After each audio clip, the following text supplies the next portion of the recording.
Hey everyone, and welcome to Found Friday. Today is Friday, March 27th, and one of the things that we wanted to do during today's episode is switch up the format that we typically follow a little bit. So throughout the course of, months and years of kind of being in this industry, Ray and I get asked a lot of questions every week, kind of around different topics. So we actually decided we would start aggregating some of these questions and then try to address them during the show as part of kind of a set topic. So there's been a lot of questions around kind of the mindset shift to make social media easier for marketers to quantify. We thought that this would be a really great week to address this because we just released Social Media Intelligence Suite, a week or so ago, and it seems like a fairly topical question. So, at this point, marketers really do know that they need to be using social media, and there was recently, a University of Massachusetts study that says 93% of the Inc. 500 businesses use at least one social media platform tool, and with LinkedIn being the highest usage, but Facebook and Twitter kind of hot on the heels of that platform. So the first question is, why are so many marketers having trouble quantifying social media efforts? Like, what makes this so difficult? And kind of like a secondary question to that was, like, are the traditional ways of thinking about social media getting in their way? I think that, from my perspective, that would be certainly true. I think one of the things that, because of probably the way social media became so prevalent in the minds of corporate marketers, is it was all about audience and followers from day one. So it's basically, a lot of these vanity metrics that we've talked about, where it's, how many likes did you get, how many followers do you have, compare that with your competitors. Sure, it's interesting, and it can be a useful measurement from like a share of audience or a share of voice perspective, but doesn't really get to the heart of, is what you're doing working? Engagement only matters if you're able to measure it in such a way that you can demonstrate an overall impact on your business. And too many marketers, I would say, get focused on only measuring the vanity side of that, and they don't actually look at what it means for traffic, revenue, ongoing loyalty, retention, and so forth. Yeah, I totally agree with, the idea of this idea of vanity metrics, and that's not a good indicator of how something really contributes to your business. So there's a few things that I think makes it difficult for people to quantify social media effectively for business. The first of it is that there's a lot of channels that got added in a relatively short span of time. So if you think about kind of the advent of other marketing mediums, we had radio, and then we had TV, and we had print, and that was all over the course of decades of stuff, right? And then we had email came out, and email was around for years before this other explosion of channels really happened. And with social, it wasn't just social media happened. It was Facebook, it was Twitter, it's LinkedIn, it's Pinterest, it's Instagram, it's Pinterest, it's like all these different things. And so every time one of these new channels comes out, people have to figure out, is this right for my business? How can I use this? They're getting pushed sometimes from the executive suite to get on, these different channels really quickly, and maybe don't know how to even set up engagement metrics or the correct metrics from the start. So I think that that's a really big challenge. And it kind of coupled with that is it actually takes time to learn the value of social media interactions and engagements, and that doesn't happen in a week. People don't start to like your Facebook page or start to follow you on Twitter and typically instantly show revenue. So it takes some time to understand how that nets out in terms of conversions. And then to what you said, these original metrics, I think where the vanity metrics came in was social media was trying to prove itself as a legitimate channel. And so because people were trying to legitimize using social media for business, they were showing whatever numbers had the biggest traction. Whether or not that actually meant anything for the business, it was like, oh, we got 10 million followers, we're totally doing awesome. It's like, but we're not really seeing any change in the bottom line. So now that that's started to flesh out a little bit, I think that that's kind of making some changes. So the next question is around kind of individual versus group measurement, and it says, is it better to measure social media results by individual pieces of content, or should we, as marketers, change focus and look at measuring by like campaigns or like some sort of different measurement tactic? So I think, and I'm guessing we agree on this, I think that you need to measure it in such a way that makes sense for what you are doing. Um, so what that means is a lot of times when you start talking about campaigns, you have to understand what that means for you. Uh, if you are looking at campaigns as something that's part of like an advertising campaign or social media campaign or a content creation campaign, all of those things can mean different things, and they can actually all be connected very well if you're really on top of things. But most of the companies that we see out there are still struggling to unify those three different sets of activities. So calling all of that one single campaign is probably masking a lot of different issues that are kind of lurking there. So I would say understand what it means to the campaign way of organizing things is really useful because it's like a project, so you get everyone involved around a certain thing and you can measure the effectiveness of it. But understand what that means first, and then decide if it makes sense to organize your social marketing around that. And if it does, then figure out how you're going to, you know, feed it, measure it, and improve on it over time.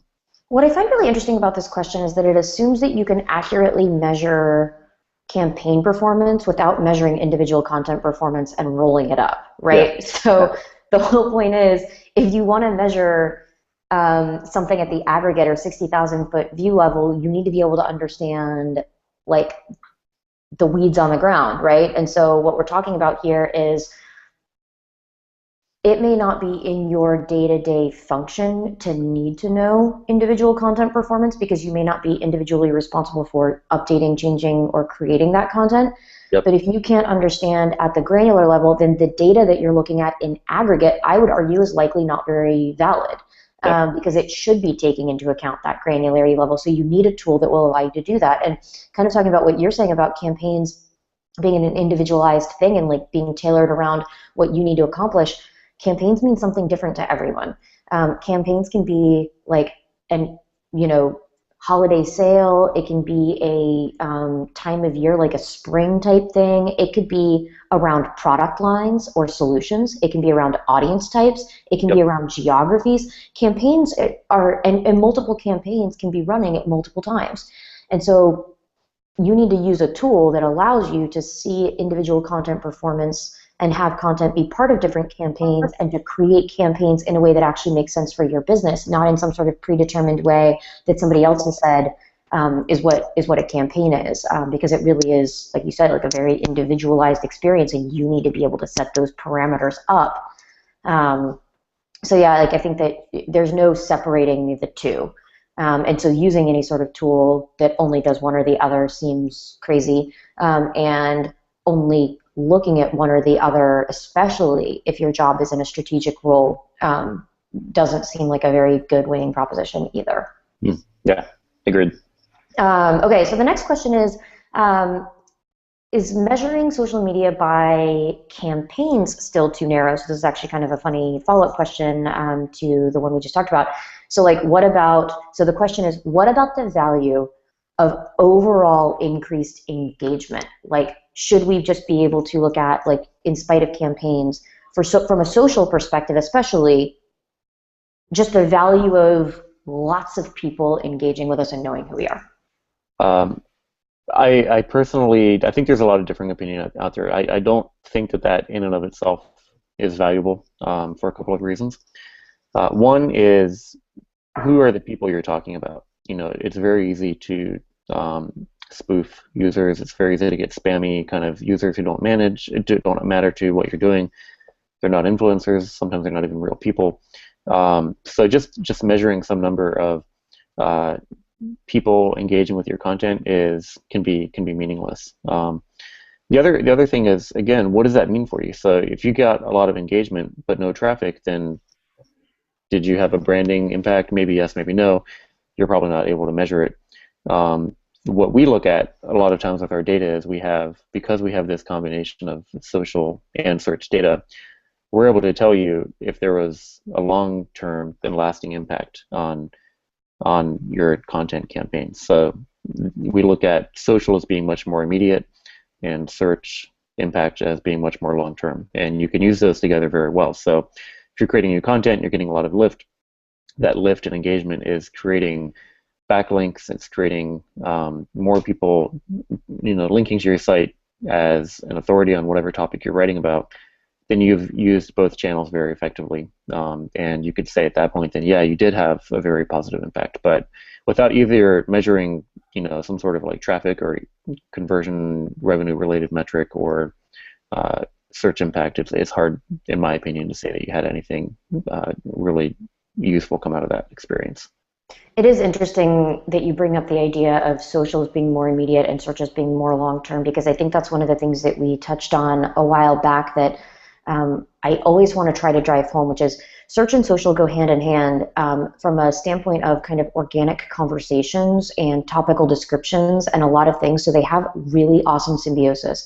One of the things that's really interesting about that is social conversations can have a lasting impact on search results, and search results are the lasting flavor of creating content that you expect to be found for a long time and not have to pay to constantly drive traffic to through advertising or other paid channels, or have to pay a community manager or someone to manage a social channel and constantly talk about that single piece of content.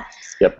So you're supposed to be kind of building this conversation, and then what hopefully would happen is that through organic means that conversation can kind of continues, grows, and moderates itself without your day-to-day investment. Now that being said, this like what about the value of increased overall engagement thing, right? For me, and I say this all the time, like I think the point of any sort of data or analytics is to make existing decisions and future strategies better, and the point of your marketing stuff is to create conversions and revenue.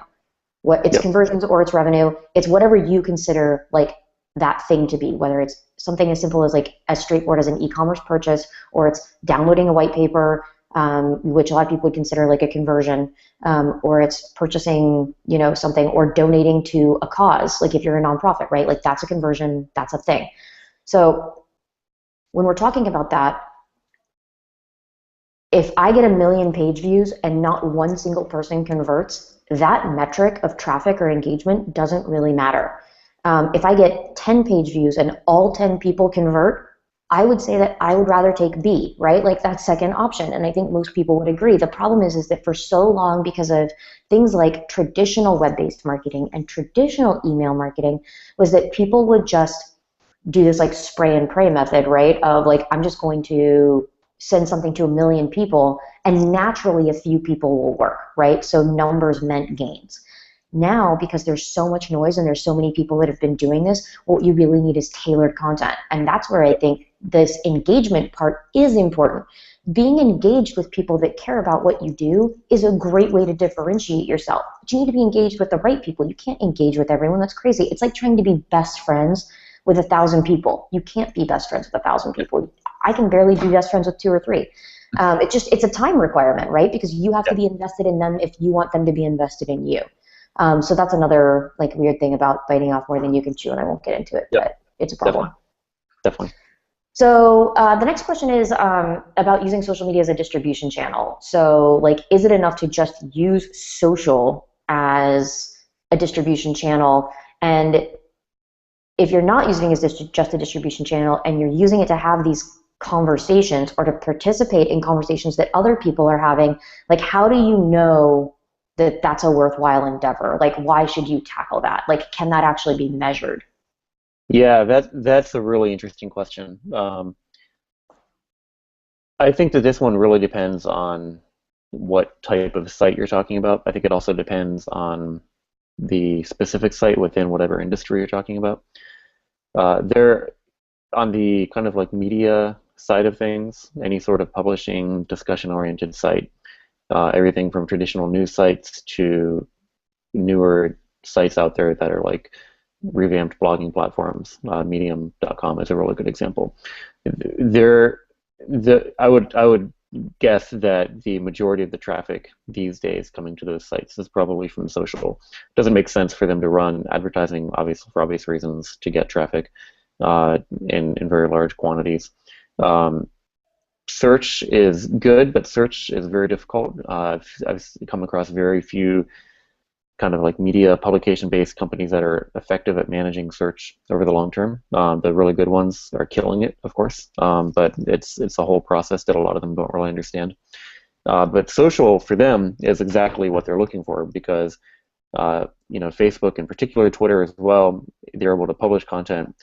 They almost don't have to do any engagement on their own in order to actually make that stuff go viral. If it's well written and if it's got catchy headlines, then people are going to share it and discuss it. Um, I would say the thing that probably the companies or the publishers behind that content need to focus on is making it as controversial as possible because that's really at the end of the day what gets page views.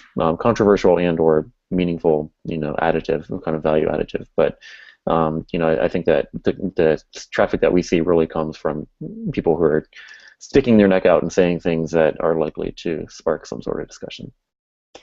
Yeah, the discussion thing is really interesting in terms of being able to measure its value, right? So I think that this is not something that I foresee people being able to measure the value of effectively anytime in the near future. And I think that that's just because conversations are so subjective. People have tried it with like NLP and semantic measurement in terms of like tone and assigning positive, negative, and neutral, sentiment to things. I think that that's a load of BS because, Yeah. of linguistical differences and a lot of other things that I'm not going to get into. The like whether or not there's inherent value in having conversations or participating in conversations, I would say is interesting. So I do think that there is value in having conversations and participating in conversations with people in your industry if you would like to do that. I think that one of the dangerous things to do is to do what I call like the dive bomb, which is you decide one day that like you're bored for a few minutes and you see a posting or something that you really, really care about and you just like dive bomb in, make a comment, and then peace out and Yep. don't respond again for another 7 months. And then, little while later, like bam, you go in and you do the same thing. I mean, what happens here is if you're going to participate, you really need to participate. And I think that this is where kind of the rise of the community manager, like what 4 or 5 years ago really started to become important to people was these are people paid to get involved. Now, where I think that this is actually kind of a problem is it sometimes misses the mark in terms of connecting the audience with like the people at a company who they really want to talk to. Like, let's say it would be really good for people interested in the technology. It would just be great if they could just talk to an engineer who just wanted to be involved in the conversation sometimes, or for marketing to be involved in somebody who has product feedback, as opposed to it all going through one centralized group of people who may not actually be specifically trained in any of those particular areas, so they don't necessarily have the same response. And then I think what you end up getting is like a more, in some cases, customer support style canned response, which is going to, I think, eventually become the equivalent of dialing in and getting like an automated computer person on a helpline for something. Yep. And Yep. that'll be really frustrating because they all have the exact same answer. And I don't want to talk to somebody that has the exact same answer as a conversation on social. If I needed that, I would just go to FAQs or like one of Yeah. those live support chat things, right? So I think that that's a really different problem. And I see it moving that way. So I don't think we'll be able to measure conversations or the value of them soon unless what you're talking about and can do, and some analytics platforms can do this, is where everybody that you have closed a deal with came from. And so you would actually be able to say something to the effect of, I had a conversation with this person on Twitter and now they're a customer. Mm. Or, like this person saw my Facebook post, we started to have a discourse, and now they use our product.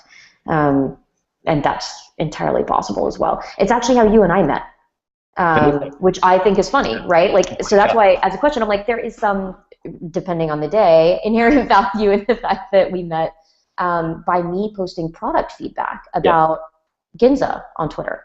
Yep. Yeah, it's an excellent point. And one of the things that we didn't really touch on too much was B2B versus B2C, and within B2C, the different types of segments. I would argue that a brand that has an active interest in selling, CPG type goods, definitely should be super engaging on social media, especially in response to any feedback. Airline companies, any sort of like consumer product where people being really happy or being pissed off can have an impact on your business over the long term, definitely should be engaged. B2B is obvious. Like you should be all over social media. You should be engaging with your potential users. You should be, spotting activity on potential competitors' accounts and everything else. So I think that it definitely does not matter quite a bit what vertical we're talking about. Yeah, I mean the issue there is bandwidth, right? So um, what we're talking about, like, so with my recommendation, which is don't do it unless you're really going to commit to it and be part of a conversation. Don't like come in, drop a comment to like engage with somebody as a Yeah. response, and then peace out and not stay part of the conversation. That's worse. Yep. But if you can't actually get involved, then I would say, like, if you can't get involved on a regular basis, don't do the dive bomb thing. Yeah. Just wait until you've got the bandwidth to really do it right. And I do agree the B2B versus B2C thing is really interesting. So, I was having problems with a banking institution, and I was like, hey, such and such bank is like really, missing the mark here right now. And they responded to me directly, and they said, hey, DM me. Here's my personal cell phone number. Like, we'll fix this. And they did, which I thought was really awesome. The I appreciated that. I think that there's a difference between monitoring for mentions or monitoring for problems Yep. and then getting you to customer support versus engaging in a conversation. Because I didn't say like, oh, I don't understand how like such and such banking thing works. I just said I had a problem.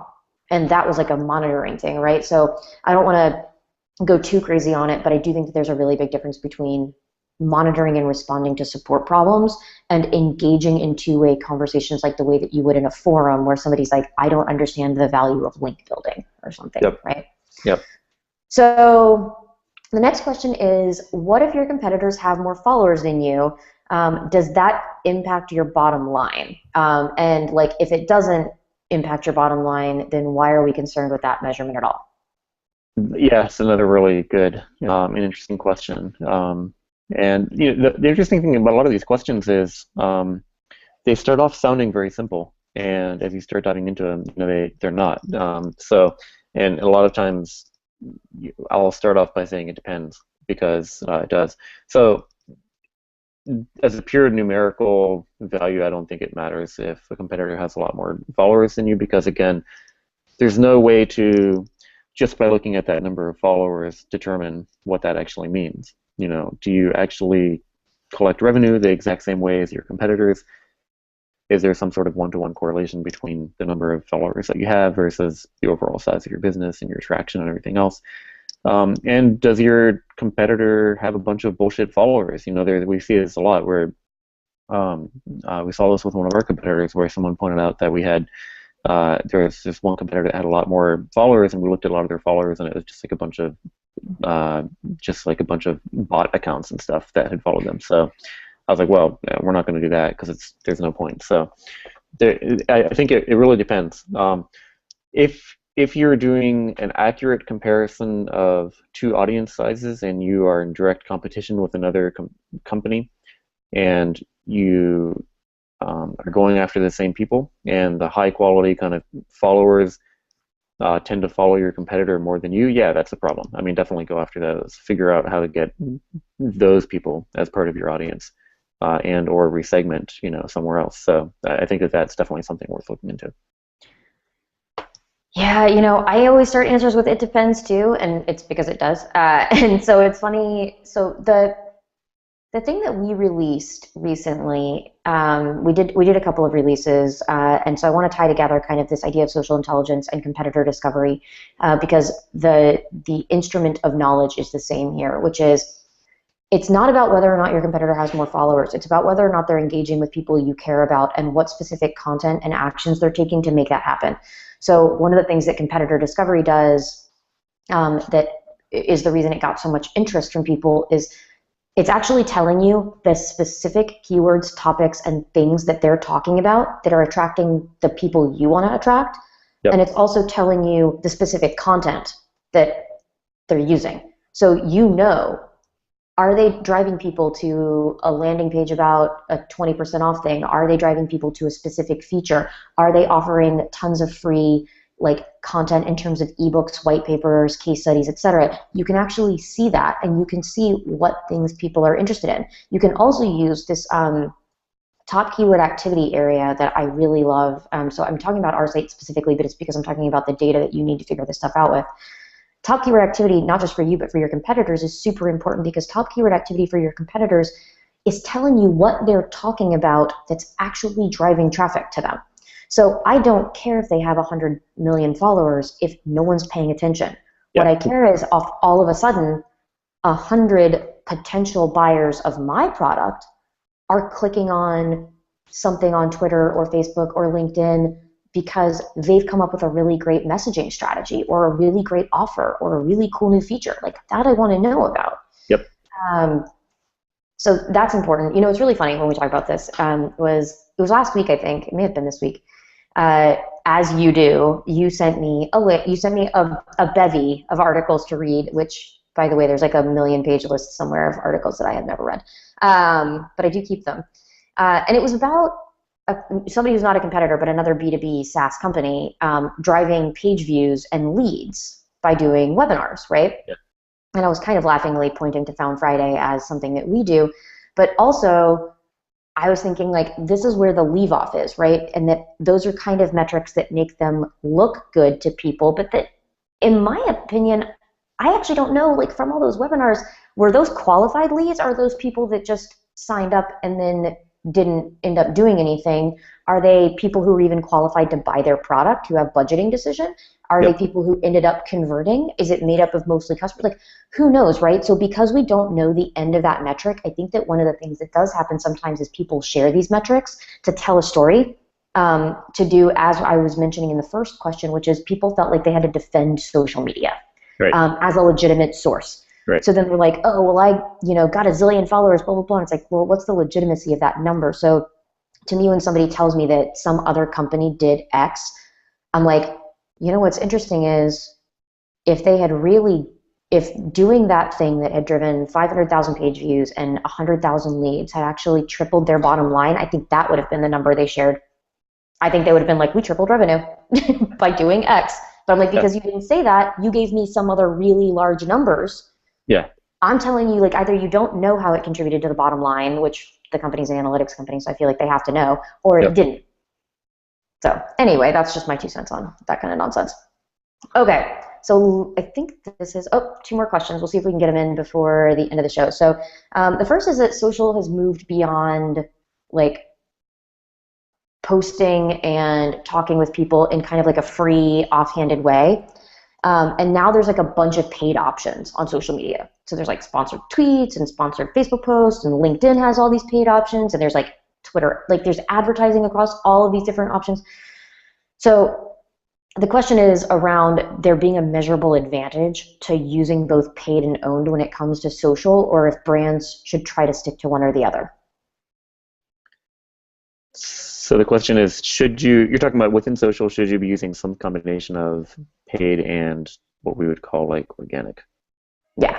engagement? Yeah. Because like we do see brands that do one or the other, where like people just say, oh, I can't afford to have a full-time person on Twitter, so I'll just pay to sponsor some tweets, or I'll pay to highlight posts. Or we have people who are like, you know what, social media is free, and I have an account manager, or I have a community manager, or somebody monitoring this, and so I don't need to do anything paid because it's free by nature.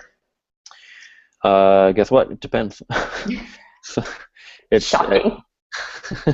yeah. I mean, again, there's no quick answer here. It obviously, if you can get the organic engagement from people, then probably, as we see in search, you are going to have better long-term loyalty. You're going to have better engagement. You're going to have better conversions. You're going to have people talking about you because whatever it was that caused that engagement in the first place is likely going to continue to be an engine for some sort of time, going forward.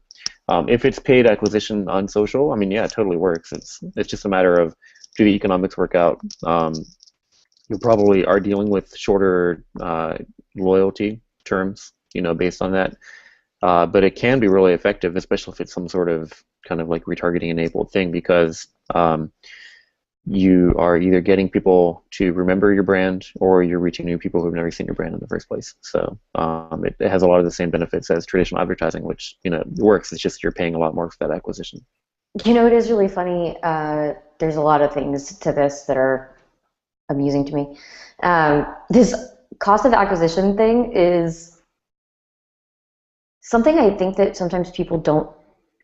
They're like, okay, I'm going to dedicate, let's say, $100 a month or $1,000 a month or whatever it is to a campaign on social. Yeah. And let's say that you have an app that you're going to charge people $1 for, and then you end up doing this, and you find out you get, 1,000 new people, and it costs you $2,000 to do it, and each of these 1,000 people only paid $1 for this app. Like, so you spent $2 a person to get $1 back. I'm concerned that we don't understand how math works, Yeah, right. because like that's just it's not a good idea. So that's one of the things, right? So obviously, math. And then secondly, the conversation around like long-term engagement versus kind of this like one-time pop. There's still a ton of data coming out about how these paid opportunities actually contribute to the marketing mix and your bottom line, and what they do to fuel conversations. Because like what we're really talking about is sometimes you do need a spark to start a conversation, because trying to do it organically for every conversation unfortunately doesn't always work in a very noisy world. So boosting a post, right, for like $5 for one day just to keep it up at the top of people's news feeds to make them aware can sometimes spark an organic conversation that will catch fire on its own. Yep. Now, I say that if you're going to do something like this, it damn well better work, because they're like paid advertising. And one of the reasons we always advocate for like a lot of these more organic methods and trying to stay on top in terms of search and social is paid stuff stops working when you stop paying for it. Yep. So you don't want to just have to fund this thing and every single thing indefinitely to make it work. It needs to have some weight on its own, some sort of value to your users, or to your audience base, that if you didn't pump a single extra dollar into it, somebody would still be cool with finding it. Yeah. So I always suggest that people do like a pilot program, see if a small campaign has any positive market impact for them. Um, you know, if it doesn't do great, it may not mean that paid isn't right for you. It may just mean that your first campaign wasn't so good. And I would say that this is actually where organic and search data could help you, is that the data that you collect on organic and search will actually tell you what types of topics and what types of content are most likely to succeed already, because people are already natively talking about them that are interested in your type of product. So you should probably start with those topics and conversations, not some random new topic and random new content that you don't know if anybody cares about. So like leverage the stuff that you already know works, and then throw a little bit of money behind it and see if you like reignite some flames. Yeah. No, I agree with you on that. I think it's math does seem to be a challenge. Understanding how that is going to affect you. Again, the thing we talked about last week, maybe it was 2 weeks ago, was this idea of retention, and how retention means a lot of different things depending on your business. And for an e-commerce company, retention is repeat visitors, repeat customers.